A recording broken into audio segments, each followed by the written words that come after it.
As we all know, preparing a Christmas dinner is a labour of love. As such, due to the amount of industry required, it often makes sense to do a lot of the preparation in advance. So here we are, Christmas Eve, ideally in the time slot between now and when everyone saunters into town for a few beers in the evening. It's an opportunity to get ahead of the game. So namely, this afternoon, I'm going to be getting ahead with all the vegetable prep. So we will be having, obviously, roast potatoes. I'm going to roast parsnips, carrots, and also some beetroot from the garden. I'm going to prepare the Brussels sprouts, as they will go in a dish with some chestnuts tomorrow and some other goodies. Some basic preparation will be done of the bird, namely the creation of a baste, which will be inserted underneath the skin at the front. Also we'll be making a stuffing from chestnut and pate, which is rather exciting. And preparing the chipolatas, which will be turning into pigs and blankets. The remainder of the sequencing can be done on the day in the morning, but if you're able to get ahead of the game with this workload, then it really does indeed make it an easier Christmas day. First off, spuds. It's really advisable to choose a floury variety of potato. My particular favourites are King Edward's or Maribel. They come out very well, and obviously there are a few trade secrets in the production of the roast potatoes, which we'll share tomorrow.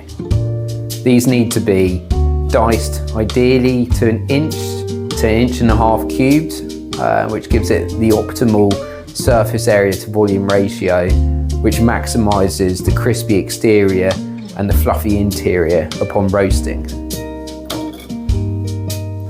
Right then, skip to the next phase. So I've done the bulk of the veg prep. As you can see here, I've put the potatoes in water so they don't oxidise. And again, around about 1.5 inches cubed. Those are going to be lovely tomorrow. The next pan, I've penciled some parsnips, again in the water to oxidise and to prevent them from oxidising, and also some carrots. And then I have to say probably the worst job, or my least favourite of the prep, is the Brussels sprouts, because you have to tail them and peel all of them, which is laborious. And then look at these beauties. So these have been dug up from the garden today, so all been washed, all of the loam removed, and I'm going to do the final bit of prep of these tomorrow. I'm not going to peel them. Obviously I'll cut the crap off the top and the bottom, but these are going to go and roast in with the parsnips and the carrots, so they should be delightful. And in the meanwhile, getting high on my own supply.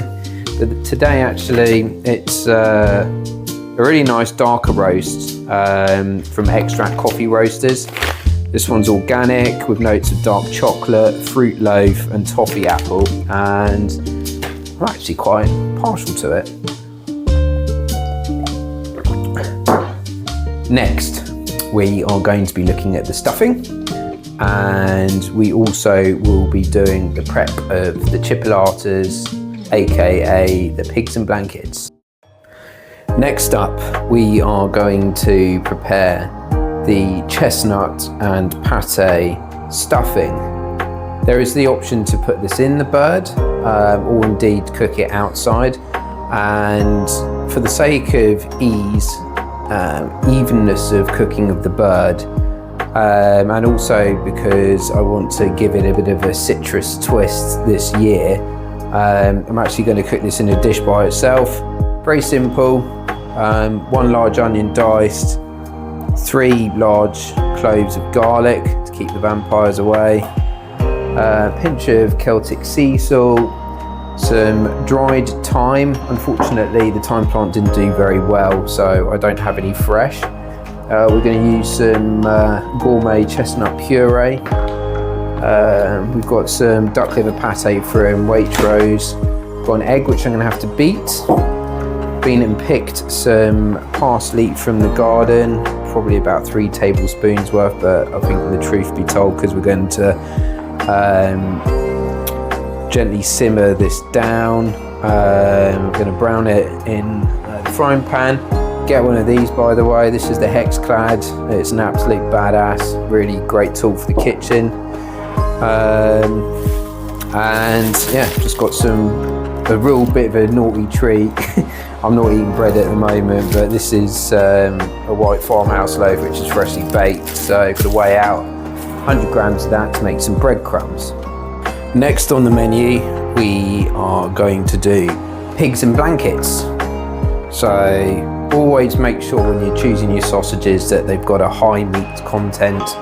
You don't want any additives, as little rusk as possible, although it's quite good to balance out the texture.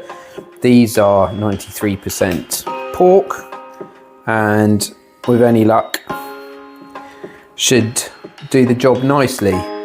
Now with these chipolatas, there is a technique that one can deploy where you quite simply pinch them in the middle and twist them off, and thus create yourself some cocktail sized sausages. So we're going to repeat this process with a few until we've got enough to wrap in our streaky bacon, onwards and upwards. When the job had to be done and it had to be divisible by 3.